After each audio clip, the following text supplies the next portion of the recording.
아주머니 정신 차리세요. 쿵. 둔탁한 소리와 함께 한 중년 여성이 지하철역 계단에서 쓰러졌습니다. 저녁 6시 30분 퇴근 시간 인파로 북적이는 2호선 강남역. 사람들은 놀라 발걸음을 멈췄지만 아무도 선뜻 다가가지 못했어요. 어머, 큰일 났네. 누가 119 좀 불러요. 저 사람 괜찮은 거야? 사람들은 수군거리기만 할 뿐 쓰러진 여성에게 다가가지 않았습니다. 혹시 잘못 건드렸다가 책임져야 할까봐, 혹시 사기꾼일까봐 두려워했던 거죠. 그 순간 무거운 배낭을 맨 한 여대생이 사람들 사이를 헤치고 나왔습니다. 그녀의 이름은 박민서. 서울 변두리 대학교에 다니는 심리학과 1학년생이었어요. 민서의 교복 같은 후드티는 빛이 바랬고 운동화는 밑창이 달아 있었습니다. 하지만 그녀의 눈빛만큼은 누구보다 또렷하고 단호했어요. 비켜주세요. 지나갈게요. 민서는 망설임 없이 쓰러진 여성 곁으로 달려가 무릎을 꿇었습니다. 계단 바닥은 차갑고 딱딱했지만 그런 건 신경 쓸 겨를이 없었어요. 아줌마 괜찮으세요? 제 말 들리세요? 민서는 조심스럽게 여성의 어깨를 흔들며 의식을 확인했습니다. 50대로 보이는 그 여성은 창백한 얼굴로 가슴을 움켜쥐고 있었어요. 고급스러운 베이지색 코트를 입고 있었고 손목에는 반짝이는 시계가 채워져 있었죠. 다행히 여성이 희미하게 눈을 떴지만 제대로 된 대답은 하지 못했습니다. 입술이 파랗게 질려 있었고 이마에는 식은땀이 송글송글 맺혀 있었어요. 민서는 고등학교 보건 수업에서 배운 응급처치를 떠올렸습니다. 맥박을 짚어보니 불규칙했고 호흡도 가빠 보였어요. 지금 당장 병원에 가셔야 해요. 119 불렀어요? 민서가 주변을 둘러보며 물었지만 사람들은 서로 눈치만 볼 뿐이었습니다. 한 중년 남자가 머뭇거리며 대답했어요. 아까 누가 부른다고 했는데.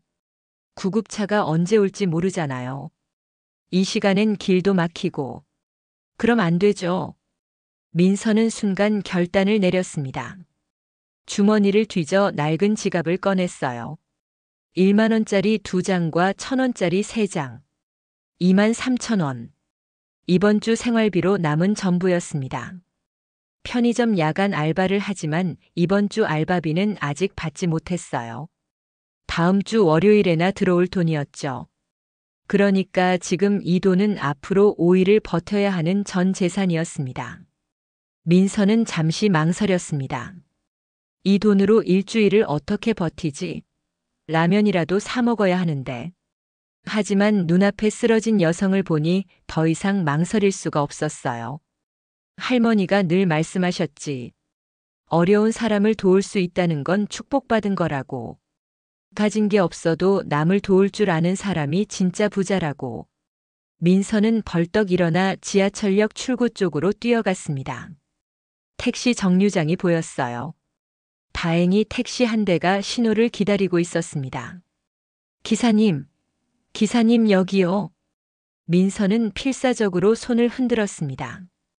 택시가 천천히 다가왔고 민서는 재빨리 뒷문을 활짝 열었어요. 기사님, 저기 지하철역 계단에 아줌마가 쓰러지셨어요. 병원까지 좀 모셔다 주세요. 제발이에요. 40대로 보이는 여성 택시 기사는 처음엔 난감한 표정을 지었습니다. 학생, 이런 경우는 구급차를 불러야지. 구급차 기다리면 너무 늦을 것 같아요. 얼굴이 너무 창백하시고 숨도 제대로 못 쉬세요. 제가 택시비는 다 낼게요. 민서의 간절한 목소리와 눈빛에 기사는 한숨을 쉬며 고개를 끄덕였습니다. 알았어. 빨리 모시고 와요. 가장 가까운 병원으로 갈게. 민서는 다시 지하철역 계단으로 달려갔습니다. 하지만 혼자 힘으로는 여성을 일으켜 세우기가 벅찼어요. 주변을 둘러보니 사람들은 여전히 구경만 하고 있었죠. 제발 좀 도와주세요. 병원에 모셔가야 해요. 민서의 외침에 마침내 20대로 보이는 남자 둘이 마지못해 나섰습니다. 셋이 힘을 합쳐 조심스럽게 여성을 부축해 택시로 향했어요. 여성의 몸은 생각보다 가벼웠습니다. 고급 코트에서는 은은한 향수 냄새가 났어요. 프랑스 브랜드 향수 같았죠. 평범한 사람은 아닌 것 같았지만 지금은 그런 게 중요하지 않았습니다. 고맙습니다. 민서는 도와준 남자들에게 인사하고 택시에 올라탔습니다. 기사는 곧바로 출발했어요. 택시 안에서 민서는 여성의 손을 꼭 잡았습니다. 차가운 손이었어요. 너무 차가워서 민서는 자신의 두 손으로 여성의 손을 감싸쥐었죠. 아줌마, 조금만 참으세요. 금방 병원 도착해요. 괜찮아질 거예요. 여성이 희미하게 눈을 떴습니다. 초점이 잘 맞지 않는 눈으로 민서를 바라보더니 떨리는 목소리로 중얼거렸어요. 고마워요. 정말. 고마워요. 그 한마디를 하는 것도 힘든 듯 여성은 다시 눈을 감았습니다. 민서는 더욱 조급해졌죠. 기사님, 좀 더 빨리 갈 수 있을까요? 학생, 나도 최대한 빨리 가는 중이야. 신호도 봐야 하고. 거의 다 왔어. 조금만 참아. 길게 느껴지는 시간. 신호등마다 멈춰야 했고 퇴근 시간 차량들로 도로는 막혀 있었어요. 민서는 초조하게 시계를 쳐다봤습니다. 15분 정도 지났을까요? 택시는 드디어 강남성 모병원 응급실 앞에 도착했습니다. 다 왔어요, 학생. 빨리 내려. 민서는 재빨리 뛰어내려 응급실 문을 열고 소리쳤어요. 여기 환자 있어요. 빨리 좀 봐주세요. 흰 가운을 입은 의료진이 달려왔습니다. 간호사 2명과 의사 1명이었어요. 그들은 곧바로 들것을 가져와 여성을 조심스럽게 옮겼죠. 증상이 어떠셨어요? 지하철역 계단에서 갑자기 쓰러지셨어요. 가슴을 움켜쥐고 있었고요. 얼굴이 너무 창백하고 식은땀을 흘리셨어요. 알겠습니다. 빨리 진찰해 보겠습니다. 여성은 곧바로 응급실 안으로 사라졌습니다.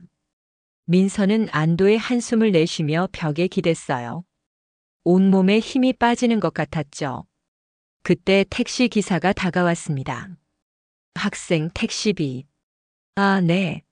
죄송해요. 민서는 주머니에서 지갑을 꺼내 돈을 꺼냈습니다. 택시 미터기를 보니 21,000원이었어요. 여기요. 20,000원짜리와 1,000원짜리를 건넸습니다. 기사는 돈을 받고 민서를 한참 바라보더니 1,000원짜리를 다시 돌려줬어요. 착한 일 했으니까. 그리고 학생 대단해요. 요즘 젊은 사람들이 다 그런 건 아닌데. 감사합니다, 기사님. 기사가 떠나고 민서는 주머니를 확인했습니다. 1,000원짜리 2장. 2,000원이 전부였어요. 집까지는 지하철로 가면 1,400원. 하지만 걸어가면 돈을 아낄 수 있었죠. 집까지는 걸어서 1시간쯤 걸릴 거리였습니다. 괜찮아. 걸어가면 되지. 운동도 되고. 민서는 스스로를 위로했습니다. 그때 간호사가 다가왔어요. 학생, 보호자예요? 아니요. 저는 그냥 길에서 쓰러지신 걸 봐서. 아, 그러시군요. 환자분 신분증 확인해 봤는데 최유진 씨라고 하시네요. 핸드백에 연락처도 있으니 저희가 보호자한테 연락드릴게요. 혹시 학생 연락처도 남겨주실 수 있어요? 나중에 환자분이 고맙다고 연락하고 싶어 하실 수도 있으니까요. 아, 네, 알겠습니다. 민서는 종이에 자신의 이름과 전화번호를 적어 주었습니다. 그리고 한 번 더 응급실 쪽을 돌아봤어요. 밝은 조명 아래로 의료진이 분주하게 움직이는 모습이 보였습니다. 저분 무사히 좋아지셨으면 좋겠다. 민서는 병원 문을 나섰습니다. 밖은 이미 깊은 밤이었어요. 거리에는 여전히 퇴근길 사람들로 붐볐지만 아까와는 달리 민서의 마음은 따뜻했습니다. 배낭을 메고 천천히 걷기 시작했어요. 1시간. 아니, 천천히 걸으면 1시간 반은 걸릴 거예요. 하지만 개의치 않았습니다. 할머니가 늘 말씀하셨죠. 민서야, 남을 도울 수 있다는 건 복받은 거란다. 가진 게 없어도 마음이 따뜻한 사람이 진짜 부자지. 할머니, 제가 오늘 좋은 일 했어요. 자랑스러워 하실 거죠? 민서는 하늘을 올려다봤습니다. 서울 하늘은 별이 잘 보이지 않았지만 어딘가에서 할머니가 지켜보고 계실 것 같았어요. 발걸음은 가벼웠습니다. 배는 고팠지만 마음은 뿌듯했어요. 돈이 없어진 건 걱정이었지만 사람 하나를 살렸다는 사실이 더 크게 느껴졌죠. 내일부터 어떻게 하지? 편의점에서 유통기한 지난 도시락이라도 얻어올까? 아니면 친구한테 밥 한 끼 얻어먹을까? 이런저런 생각을 하며 걷다 보니 어느새 민서의 집이 있는 동네에 도착했습니다. 낡은 4층짜리 건물. 외벽은 금이 가 있었고 페인트는 벗겨져 있었어요. 1층은 빈 상가였고 2층부터 4층까지는 원룸이었죠. 민서의 방은 3층 305호. 3평짜리 작은 원룸이었습니다. 좁은 계단을 올라 문을 열었어요. 퀴퀴한 냄새가 났지만 이제는 익숙했죠. 작은 창문 하나, 낡은 책상 하나, 바닥에 깔린 얇은 이불 하나. 그게 민서의 전부였습니다. 하지만 불평하지 않았어요. 부모님을 잃고 할머니마저 돌아가신 후 혼자 살아가는 것. 그것만으로도 민서는 매일이 전쟁 같았지만 포기하지 않았습니다. 책상 위에는 심리학 교재들이 쌓여 있었어요. 민서의 꿈은 심리 상담사가 되는 것이었습니다. 할머니처럼 다른 사람들에게 위로가 되는 사람이 되고 싶었죠. 할머니, 오늘도 잘 지켜봐 주세요. 저 열심히 하고 있어요. 민서는 할머니 사진에 대고 작게 속삭이고는 침대에 누웠습니다. 피곤했지만 마음은 평온했어요. 오늘 같은 날이 또 올까요? 모르겠습니다. 하지만 민서는 알았어요. 오늘 자신이 한 일이 옳았다는 것을. 그것만으로 충분했습니다. 다음 날 아침 민서는 평소처럼 8시에 일어났습니다. 강의는 10시부터였지만 지하철로 1시간 반은 걸렸기 때문에 일찍 출발해야 했어요. 세수를 하고 옷을 갈아입었습니다. 청바지와 후드티. 늘 입는 옷이었죠. 배낭에 노트북과 교재를 넣고 현관문을 열었어요. 주머니에는 2,000원. 오늘 점심은 굶어야 할 것 같았습니다. 편의점에서 삼각김밥 하나라도 사 먹으려면 1,500원은 있어야 하는데 그러면 집에 올 지하철비가 없었어요. 괜찮아. 물만 많이 마시면 되지. 민서는 지하철역으로 향했습니다. 아침 공기가 차가웠어요. 11월 말 겨울이 다가오고 있었죠. 대학교에 도착한 건 9시 40분쯤이었습니다. 캠퍼스 정문을 지나는데 이상한 분위기가 느껴졌어요. 학생들이 웅성거리며 입구 쪽을 바라보고 있었죠. 저기 저거 봐. 포르쉐 아니야? 대박, 진짜 비싸 보인다. 누구 차지? 우리 학교에 저런 차 타고 오는 사람이 있었나? 교수님 차인가? 민서도 호기심에 고개를 들어 앞을 바라봤습니다. 정문 바로 앞에 은색 포르쉐가 서 있었어요. 번쩍이는 차체와 우아한 곡선이 인상적이었죠. 민서는 그냥 지나치려고 했습니다. 자신과는 상관없는 세계의 일이라고 생각했어요. 그런데 포르쉐의 뒷문이 열렸습니다. 그리고 정장을 입은 40대 여성이 내렸어요. 검은색 슈트에 흰색 블라우스, 단정한 헤어스타일. 한눈에 봐도 고위직 직장인처럼 보였죠. 여성은 주변을 둘러보더니 민서를 발견했습니다. 그리고 곧장 다가왔어요. 민서는 당황해서 발걸음을 멈췄습니다. 설마 자신을 찾아온 건가 싶어서 불안한 마음이 들었어요. 박민서 학생 맞으시죠? 여성의 목소리는 정중하면서도 단호했습니다. 네, 맞는데요. 누구시죠? 여성은 명함을 꺼내 민서에게 건넸습니다.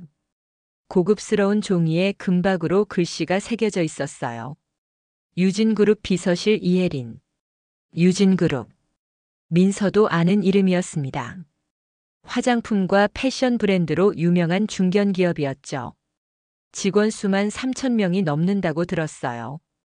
어제 저희 대표님을 병원까지 모셔다 주신 분이시죠?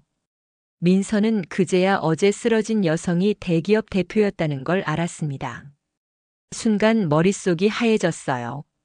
그냥 평범한 아줌마인 줄 알았는데 대표님께서 꼭 감사 인사를 전하라고 하셨습니다.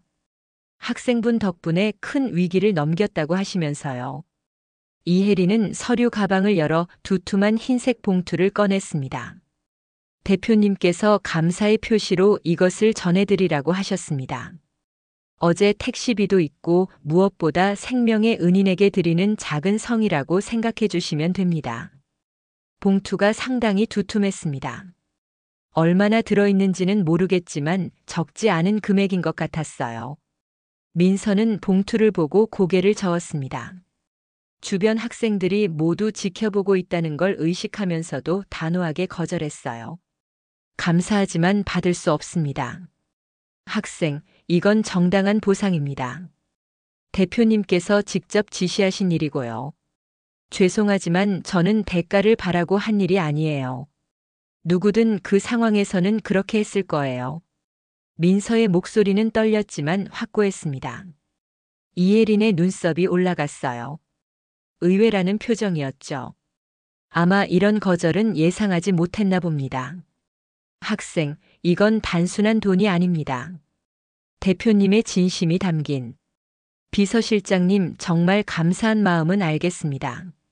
하지만 저는 그날 그분을 도운 것에 대해 후회하지 않아요. 보상이 없어도 말이죠. 민서는 잠시 말을 멈추고 주변을 둘러봤습니다. 학생들이 휴대폰을 들고 촬영하고 있는 게 보였어요. 불편한 마음이 들었지만 해야 할 말은 해야 했습니다. 저희 할머니가 늘 말씀하시거든요. 남을 도울 때는 오른손이 한 일을 왼손이 모르게 하라고. 이렇게 많은 사람들 앞에서 보상을 받는 건 더더욱 아닌 것 같아요. 이혜리는 한동안 민서를 바라봤습니다. 알겠습니다. 학생의 뜻을 대표님께 그대로 전하겠습니다. 하지만 이혜리는 주머니에서 작은 명함을 하나 더 꺼냈습니다. 이건 대표님 개인 연락처입니다. 혹시라도 도움이 필요하시면 언제든 연락 주세요. 이건 보상이 아니라 한 어른이 훌륭한 학생에게 주는 약속이라고 생각해 주시면 좋겠습니다. 민서는 잠시 망설이다가 명함은 받았습니다. 거절하기엔 너무 진심 어린 눈빛이었거든요. 감사합니다. 그럼 저는 수업이 있어서. 네, 들어가세요. 그리고 학생. 이혜린이 돌아서려던 민서를 불렀습니다. 대표님께서 꼭 한번 뵙고 싶어 하십니다. 부담 갖지 말고 시간 나실 때 연락 주세요. 민서는 고개를 끄덕이고 캠퍼스 안으로 들어갔습니다. 뒤에서는 포르쉐 엔진 소리가 들렸고 곧 차는 떠났어요. 캠퍼스에 들어서자마자 친구들이 우르르 몰려왔습니다. 야, 박민서. 방금 그게 뭐야? 유진그룹이라고 했지? 너 대체 무슨 일 있었던 거야? 봉투에 돈 엄청 많아 보이던데 왜 안 받은 거야? 미쳤어? 민서는 난감한 표정을 지었습니다. 이런 관심은 원하지 않았는데 상황이 너무 커진 것 같았어요. 그냥 어제 어떤 분이 쓰러지셔서 병원에 모셔다 드렸을 뿐이야. 그분이 유진그룹 대표님이셨대. 대박이다. 너 진짜. 친구 하나가 휴대폰을 흔들며 말했습니다. 야, 나 방금 다 찍었어. 이거 SNS에 올려도 되지? 제발 그러지 마. 부탁이야. 민서는 간청했지만 이미 몇몇 학생들이 사진과 영상을 올리기 시작했어요. 포르쉐를 거절한 대학생. 돈보다 양심을 택한 청년. 유진그룹 대표를 구한 평범한 대학생. 자극적인 제목들이 순식간에 퍼져나갔습니다. 첫 교시 수업 시간 민서는 교수님 말씀에 집중하려 했지만 쉽지 않았어요. 교실 뒤쪽에서는 계속 수군거리는 소리가 들렸고 복도를 지나가는 다른 학과 학생들이 창문으로 들여다보기도 했죠. 점심시간이 되자 상황은 더 심각해졌습니다. 1학년 심리학과 박민서 학생은 학생처로 와주시기 바랍니다. 방송이 나왔어요. 민서는 무거운 발걸음으로 학생처로 향했습니다. 학생처장실 문을 열자 처장님과 함께 낯선 사람 2명이 앉아 있었어요. 민서 학생 앉아요.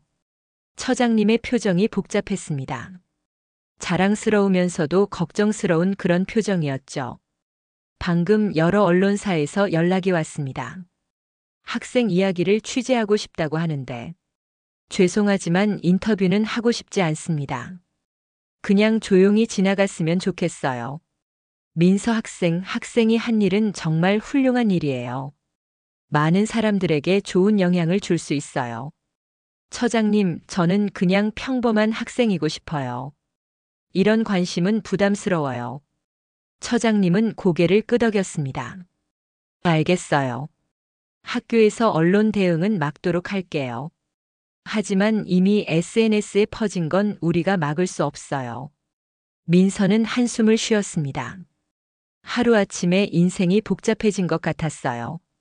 그날 밤 민서는 자신의 원룸으로 돌아왔습니다.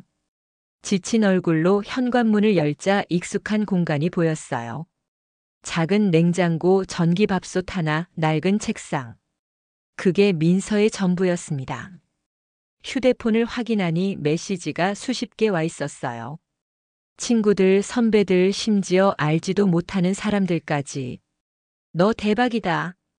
기사 봤어. 멋있더라. 혹시 인터뷰 요청 오면 나 좀 소개시켜줘. 민서는 한숨을 쉬며 휴대폰을 무음으로 바꿨습니다. 냉장고를 열었습니다. 김치 조금, 계란 2개, 그게 전부였어요. 쌀도 얼마 남지 않았죠. 내일부터 어떻게 하지? 민서는 계란 하나로 계란밥을 만들어 먹었습니다. 간장을 조금 넣으니 그나마 먹을 만했어요. 식사를 마치고 책상에 앉았습니다. 벽에는 상담 심리사 자격증 취득 목표가 적힌 포스트잇이 붙어 있었어요. 민서의 부모님은 민서가 중학교 2학년 때 교통사고로 돌아가셨습니다. 갑작스러운 사고였어요. 비 오는 날 고속도로에서 화물차와 충돌했죠. 그 후 민서는 외할머니 집에서 자랐습니다. 할머니는 식당에서 설거지 일을 하시며 민서를 키워주셨어요. 민서야, 공부 열심히 해라. 그게 너한테 가장 좋은 선물이란다. 할머니는 늘 그렇게 말씀하셨습니다.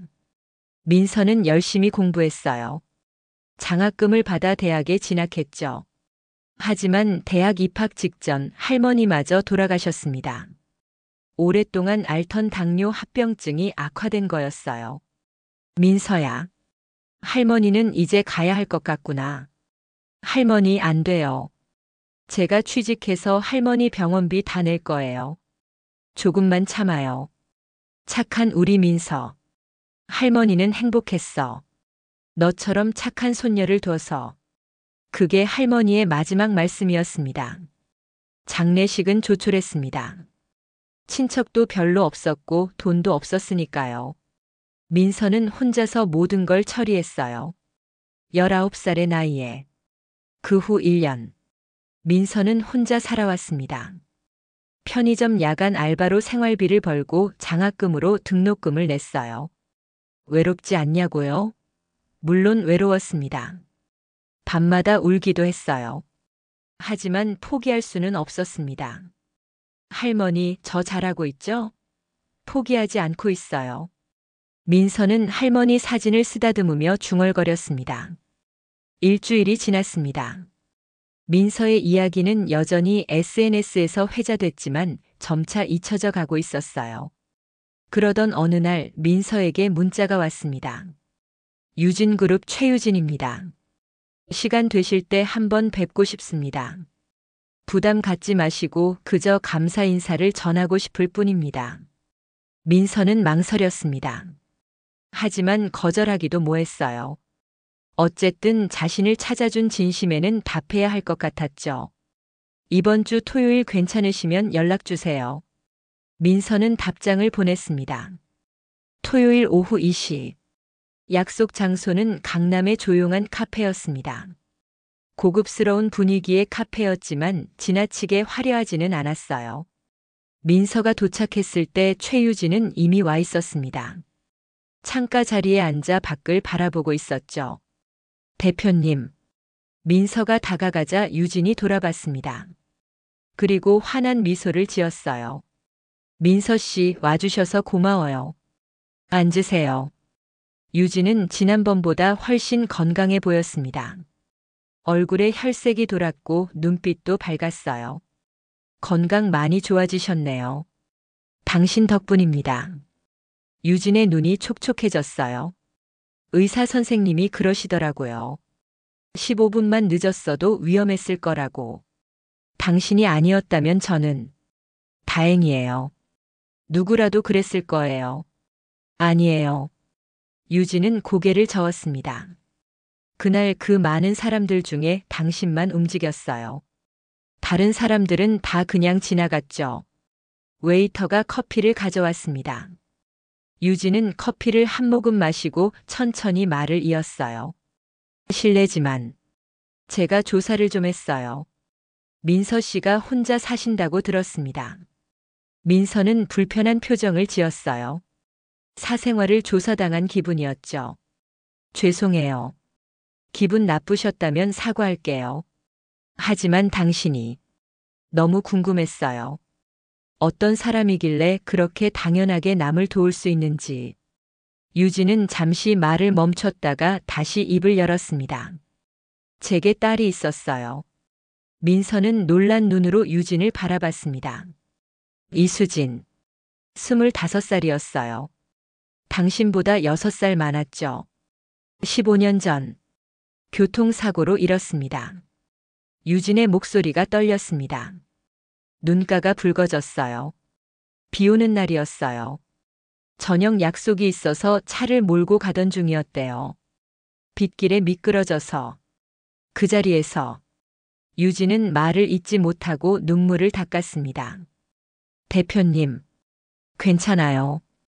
이제 15년이 됐으니까요. 하지만 여전히 아파요. 딸을 잃은 엄마의 마음은 시간이 지나도 아무는 게 아니더라고요. 민서의 눈시울도 붉어졌습니다. 자신도 부모를 잃은 아픔을 알았으니까요.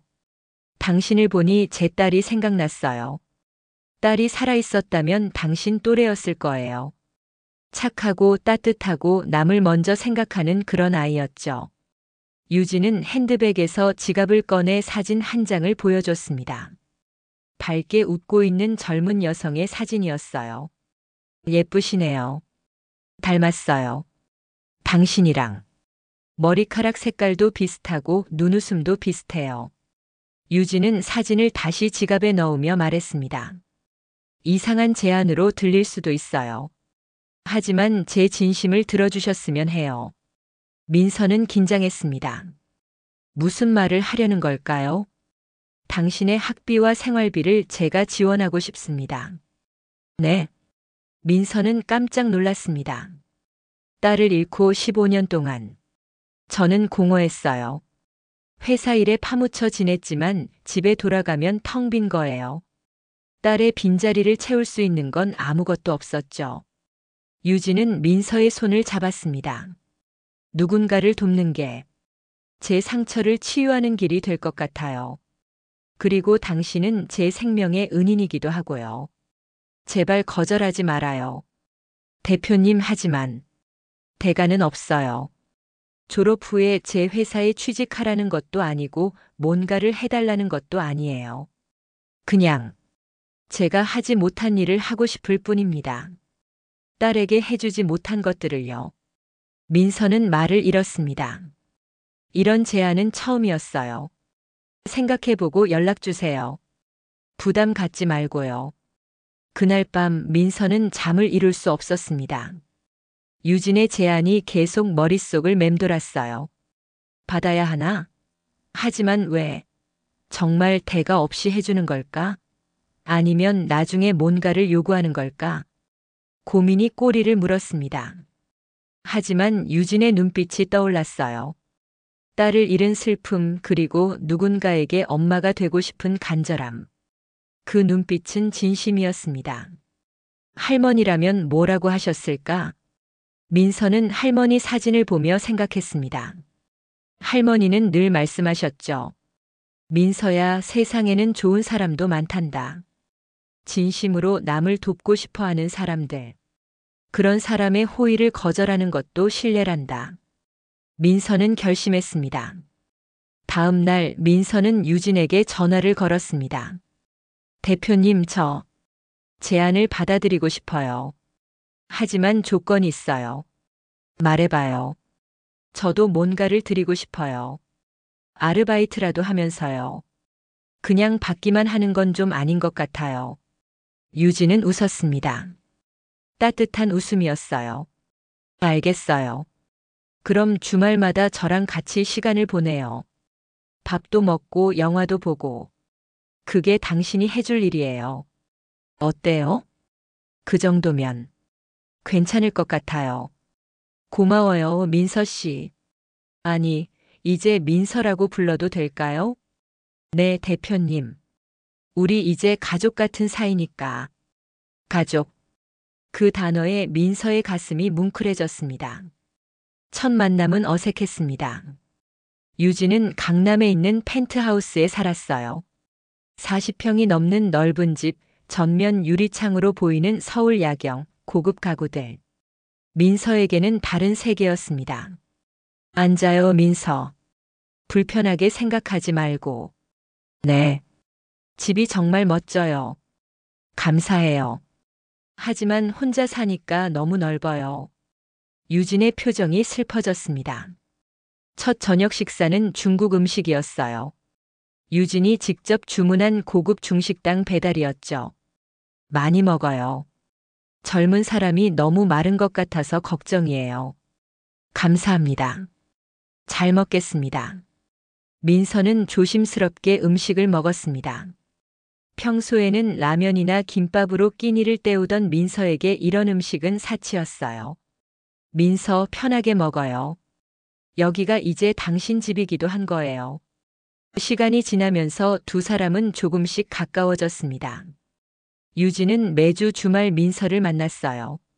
때로는 식사를, 때로는 쇼핑을, 때로는 영화를 보러 갔죠. 민서야, 겨울 코트 하나 사야 하지 않아? 날씨가 추워지는데. 아, 괜찮아요. 있는 거 입으면 돼요. 딸 생각하고 사게 해줘. 응? 저번에 입고 다니던 코트 너무 얇아 보이더라. 유진의 애절한 목소리에 민서는 거절할 수 없었습니다. 백화점에서 코트를 고를 때였어요. 이거 어때요? 민서한테 잘 어울릴 것 같은데. 너무 비싼 거 아니에요? 괜찮아. 내 딸한테 사주는 건데. 그 순간 민서의 눈시울이 뜨거워졌습니다. 내 딸이라는 말. 부모님 돌아가신 후 처음 듣는 말이었어요. 유진도 자신이 한 말을 깨닫고 당황했습니다. 미안해요. 제가 너무. 아니에요. 민서는 눈물을 닦으며 웃었습니다. 좋아요. 딸이라고 불러주시는 거. 두 사람은 서로를 꼭 껴안았습니다. 백화점 한가운데였지만 개의치 않았어요. 겨울이 깊어갔습니다. 12월 크리스마스가 다가왔어요. 민서야, 크리스마스에 뭐 하고 싶어? 저는 특별히 없어요. 그럼 우리 집에서 같이 보내는 거 어때? 내가 음식도 만들고. 대표님이 요리를요? 웃기지? 사실 잘 못해. 하지만 딸 위해서라면 연습할 수 있지. 크리스마스 이브 민서는 유진의 집을 찾았습니다. 거실에는 작은 트리가 세워져 있었고 벽에는 반짝이는 조명이 걸려 있었어요. 와, 정말 예쁘네요. 딸이 어릴 때 좋아했거든. 크리스마스 트리. 15년 만에 다시 꾸며봤어. 저녁 식사는 유진이 직접 만든 스테이크와 샐러드였습니다. 맛은 솔직히 완벽하지 않았어요. 스테이크가 조금 타고 샐러드 드레싱이 짰죠. 하지만 민서는 정말 맛있게 먹었습니다. 누군가 자신을 위해 직접 요리해 준 게 얼마만인지 모르겠어요. 맛있어요. 정말로요. 거짓말. 스테이크 탄 거 알아. 그래도 정말 맛있어요. 할머니가 해주신 밥 말고 이렇게 누가 해준 밥 먹는 거 처음이에요. 유진의 눈에 눈물이 맺혔습니다. 고마워, 민서야. 내가 더 고마워.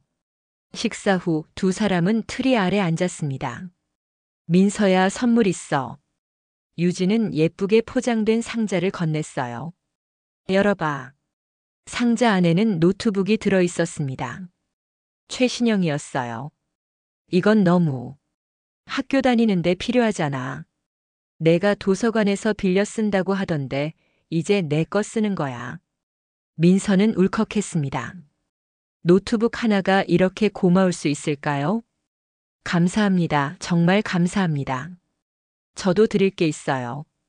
민서는 가방에서 작은 상자를 꺼냈습니다. 뭐야, 이거? 상자 안에는 손수건이 들어 있었어요. 민서가 직접 술을 놓은 것이었죠. 사랑하는 엄마에게. 그 글귀를 본 유진은 그만 눈물을 터뜨렸습니다. 엄마라고. 나를 엄마라고 불러줄 거야? 네. 안 될까요? 고마워. 정말 고마워, 딸. 두 사람은 서로를 꼭 껴안고 한참을 울었습니다. 상처 입은 두 영혼이 서로를 위로하는 순간이었어요.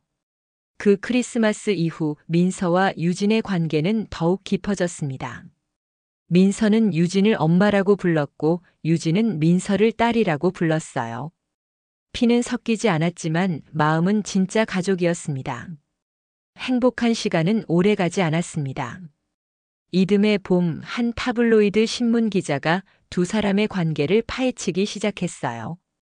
30대 후반의 그 기자는 유진그룹의 비리를 조사하다가 민서와 유진의 관계를 알게 됐죠.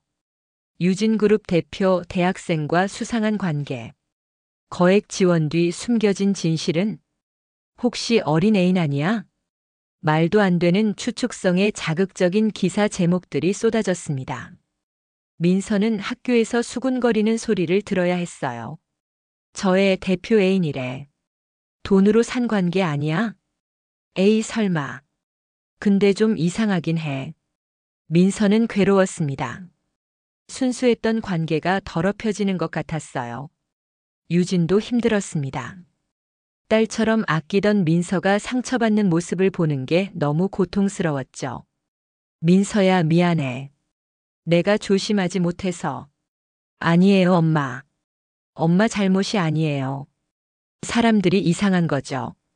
내가 너를 지켜줄게. 절대 가만두지 않을 거야.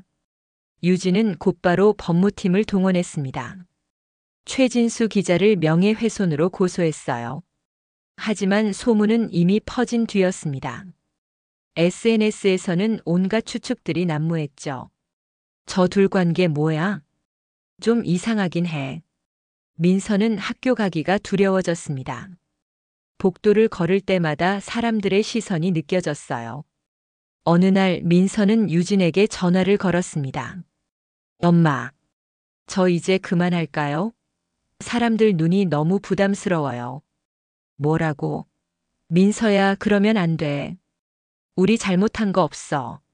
하지만 엄마한테도 피해가 가잖아요. 회사 일에도 영향이 있을 거고. 민서야. 유진의 목소리가 단호해졌습니다. 내가 딸을 포기할 것 같아? 절대 안 돼. 우리는 가족이야. 유진은 결심했습니다. 기자 회견을 열기로. 일주일 후 유진그룹 본사 대강당. 수백 명의 기자들이 모였습니다. 모든 방송국 카메라가 단상을 향해 있었고 플래시가 쉴 새 없이 터졌어요. 최유진 대표가 긴급 기자 회견을 연다는 소식에 언론계가 술렁거렸던 거예요. 유진은 검은색 정장을 입고 단상에 올랐습니다. 평소의 카리스마 있는 모습과 달리 어딘가 부드러워 보였어요. 마이크 앞에 선 그녀는 깊은 숨을 들이쉬고 천천히 입을 열었습니다. 오늘 제가 이 자리에 선 이유는 최근 저와 박민서 학생에 대한 악의적인 보도에 대해 진실을 말씀드리기 위해서입니다. 기자들이 술렁거렸습니다. 제게는 딸이 있었습니다. 저는 그 아이를 15년 전에 교통사고로 잃었습니다. 유진의 목소리가 떨렸습니다.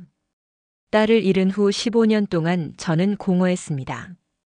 회사 일로 채워보려 했지만 딸이 남긴 빈자리는 너무 컸죠. 집에 돌아가면 텅 비어 있었어요. 누구와도 밥을 먹지 않았고 누구와도 웃지 않았습니다.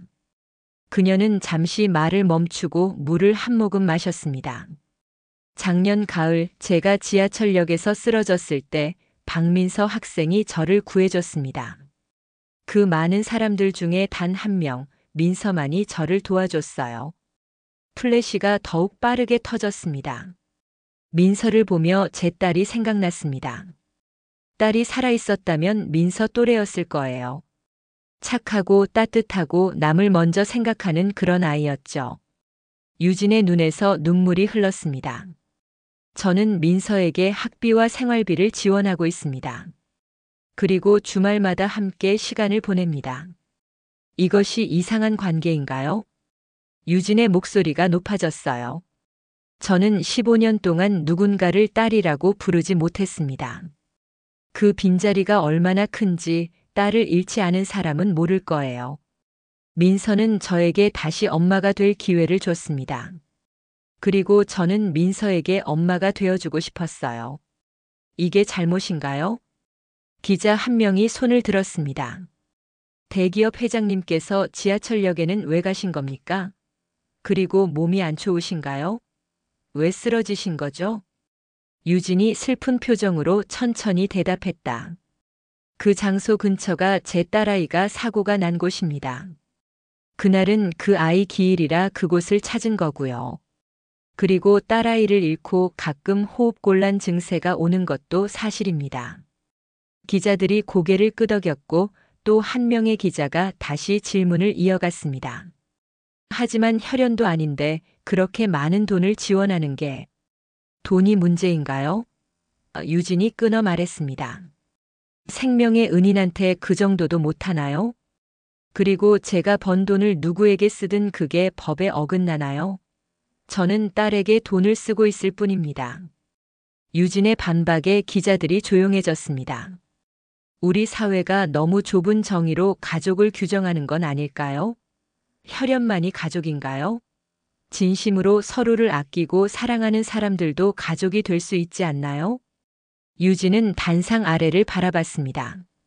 맨 앞줄에 민서가 앉아 있었어요. 눈물을 흘리며. 박민서는 제 딸입니다. 피는 섞이지 않았지만 마음으로 연결된 제 딸이에요. 이것을 이상하게 보는 시선들이 있다면 그건 우리 사회가 진짜 가족의 의미를 잃어버린 것 아닐까요? 회견장은 숙연해졌습니다. 악의적인 보도를 한 최진수 기자는 법적으로 강력히 대응하겠습니다. 기자 회견이 끝난 후 민서는 유진에게 달려가 껴안았습니다. 두 사람은 플래시 세례 속에서도 서로를 꼭 껴안고 있었습니다. 기자 회견 이후 여론이 바뀌기 시작했습니다. 감동적이다. 진짜 가족이 뭔지 보여준 것 같다. 나도 저런 엄마 있었으면. 혈연보다 중요한 게 마음이지. 물론 여전히 비판적인 시선도 있었어요. 하지만 대부분의 사람들은 두 사람을 응원했습니다. 최진수 기자는 명예훼손으로 벌금형을 받았고 신문사에서 해고됐어요. 악의적 보도의 대가였죠. 다음 날 학교에서 친구들이 민서에게로 몰려들었습니다. 민서야 대단하더라. 기자 회견 봤어. 친구들의 반응이 달라졌습니다. 이제는 너무도 부러워하는 눈빛으로 다시 바뀌었습니다.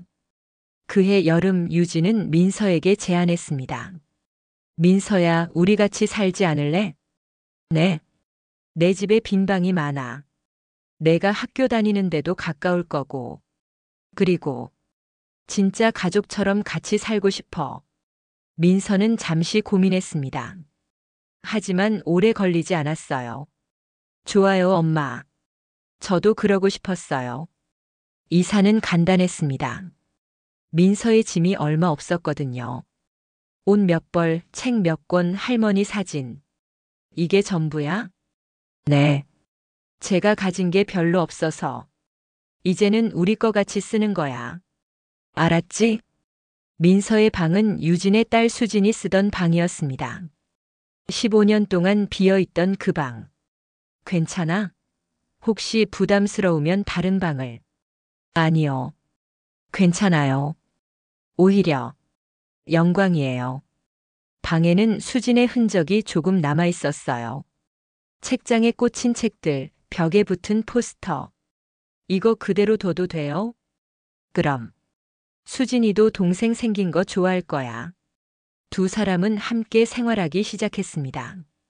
아침에는 유진이 아침 식사를 준비했어요. 처음엔 서툴렀지만 점점 나아졌죠. 엄마, 계란 프라이 맛있어요. 정말? 요즘 요리 연습 좀 했거든. 저녁에는 함께 TV를 보거나 이야기를 나눴습니다. 학교 이야기, 회사 이야기, 일상의 소소한 것들. 오늘 교수님이 제 발표를 칭찬하셨어요. 그래? 우리 딸 최고네. 평범한 일상이었습니다. 하지만 두 사람에게는 그 평범함이 가장 특별했어요. 2년이 흘렀습니다. 민서는 3학년이 됐고 유진은 여전히 회사를 운영했어요. 하지만 전보다 일을 줄였습니다. 딸과 함께 보낼 시간이 더 중요했거든요. 어느 날 유진이 민서에게 물었습니다. 민서야, 법적으로도 가족이 되는 거 어때? 무슨 말씀이세요? 입양. 내가 너를 정식으로 입양하고 싶어. 법적으로도 진짜 엄마 딸이 되는 거지. 민서는 눈물이 났습니다. 정말. 그래도 돼요? 물론이지. 넌 이미 내 딸이야. 이제 서류로도 증명하고 싶을 뿐이야. 감사합니다, 엄마. 정말 감사해요. 입양 절차는 몇 달이 걸렸습니다. 서류도 많고 면담도 여러 번 있었어요. 하지만 마침내 그날이 왔습니다. 축하합니다. 이제 법적으로도 모녀가 되셨습니다. 담당 공무원의 말에 두 사람은 서로를 꼭 껴안았습니다. 엄마, 딸. 민서의 이름도 바뀌었습니다. 박민서에서 최민서로. 최민서. 좋다. 우리 딸 이름. 유진은 수진재단을 설립했습니다. 죽은 큰딸의 이름을 따서 만든 재단이었어요. 재단은 고아들과 한부모 가정, 그리고 입양 가정을 지원했습니다. 엄마, 정말 좋은 일이에요. 우리가 받은 축복을 나누는 거지. 우리처럼 가족을 찾는 사람들을 돕고 싶어. 민서도 재단 일을 도왔습니다. 주말마다 보육원을 방문해 아이들과 시간을 보냈어요. 민서 언니, 오늘은 뭐하고 놀아요? 아이들은 민서를 좋아했습니다. 민서도 아이들이 좋았어요. 자신처럼 부모 없이 자라는 아이들에게 조금이라도 힘이 되고 싶었죠. 4년 후, 민서는 대학을 졸업했습니다. 우등으로 졸업했고 상담심리사 자격증도 땄어요. 졸업식 날 유진은 눈물을 흘렸습니다. 자랑스러워, 딸. 정말 자랑스러워. 엄마 덕분이에요. 엄마 아니었으면 전 여기까지 못 왔을 거예요. 아니야. 내 노력이야. 엄마는 그저 곁에 있었을 뿐이야. 민서는 상담센터에 취직했습니다. 특히 가족을 잃은 사람들, 고아들을 상담하는 전문가가 됐어요. 제가 경험했으니까요. 그 아픔을 알고 어떻게 극복할 수 있는지도 알아요. 민서의 상담은 효과적이었습니다. 진심이 담겨 있었으니까요. 2년 뒤 민서는 결혼했습니다. 신랑은 대학 동기였던 강준혁. 착하고 성실한 청년이었어요. 결혼식 날 유진은 한복을 입고 민서 옆에 섰습니다. 신부 어머니 최유진입니다. 사회자의 소개에 유진의 눈에서 눈물이 흘렀어요. 어머니, 그 호칭이 이렇게 자랑스러울 줄 몰랐습니다. 엄마, 울지 마세요. 화장 번져요. 행복해서 우는 거야, 딸. 결혼식은 따뜻했습니다. 수진재단에서 도왔던 아이들도 많이 왔어요. 민서 언니 축하해요. 예쁜 신부.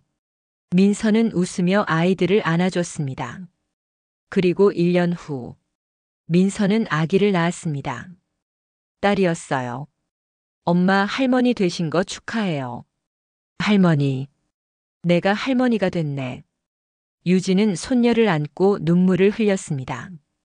15년 전 딸을 잃었을 때 이런 날이 올 거라고는 상상도 못했어요. 이름은 뭐로 할 거야? 수민이요. 수진 언니 이름에서 수자를 따고 제 이름에서 민자를 땄어요. 수민이. 좋은 이름이다. 수진이도 좋아할 거야. 유진은 창밖을 바라봤습니다. 푸른 하늘이 보였어요. 수진아, 보고 있니? 엄마가 다시 가족을 만들었어. 내 동생이 생겼고 이제 조카도 생겼단다. 걱정하지 마. 엄마 이제 행복해. 5년 후, 수민이는 건강하게 자랐습니다. 이제 5살 유치원에 다니는 밝은 아이예요. 할머니, 할머니. 수민이는 유진을 보면 달려와 안겼습니다. 우리 손녀, 오늘 유치원에서 뭐 했어? 그림 그렸어요. 가족 그림. 수민이가 그린 그림에는 4사람이 있었습니다. 엄마, 아빠, 할머니, 그리고 수민이. 할머니가 제일 크죠? 할머니가 제일 중요하니까. 유진은 웃으며 수민이를 안아 올렸습니다. 어느 일요일 가족들은 함께 수진의 묘소를 찾았습니다. 수진 언니 안녕하세요. 저 민서예요. 동생이요. 민서는 묘비 앞에서 꽃을 놓으며 말했습니다. 언니 덕분에 저 좋은 엄마 만났어요. 감사해요. 그리고 민서는 수민이의 손을 잡았습니다. 이 아이가 제 딸 수민이에요. 언니 이름을 따서 지었어요. 언니도 이뻐해 주실 거죠? 유진도 묘비 앞에 앉았습니다. 수진아, 엄마야. 오늘도 보러 왔어. 동생이랑 조카랑 같이. 놀라운 일이지? 엄마가 이렇게 큰 가족을 다시 만들었어. 유진의 눈에서 눈물이 흘렀지만 슬픈 눈물은 아니었어요. 엄마 이제 행복해. 많이 행복해. 너를 잃고 너무 슬펐지만 민서를 만나서 다시 살 수 있었어. 고마워, 딸. 엄마한테 동생을 보내줘서. 그날 저녁 가족들은 유진의 집에 모였습니다. 넓은 식탁에 5사람이 둘러앉았어요. 유진, 민서, 준혁, 수민이, 그리고 빈자리 하나. 이 자리는 수진 언니 자리예요. 민서가 말했습니다. 언니도 우리와 함께 있는 거예요. 빈자리에는 수진의 사진이 놓여 있었습니다. 밝게 웃고 있는 젊은 여성의 모습. 수진 이모 건배. 수민이가 주스잔을 들어 올렸어요. 건배. 모두가 잔을 부딪혔습니다. 웃음소리가 집 안가득 퍼졌어요. 식사 후 유진과 민서는 발코니에 나와 서울 야경을 바라봤습니다. 민서야, 너를 만난 게 내 인생 최고의 행운이었어. 저도요, 엄마. 엄마 아니었으면 전 어떻게 됐을까요? 우리가 서로를 구한 거야. 내가 너를 구한 게 아니라 너도 나를 구했어. 민서는 엄마의 손을 꼭 잡았습니다. 엄마 사랑해요. 나도 사랑해, 딸. 2사람은 서로를 안으며 별이 빛나는 하늘을 올려다봤습니다. 어딘가에서 수진이 미소 짓고 있을 것 같았어요. 엄마가 행복해하는 모습을 보며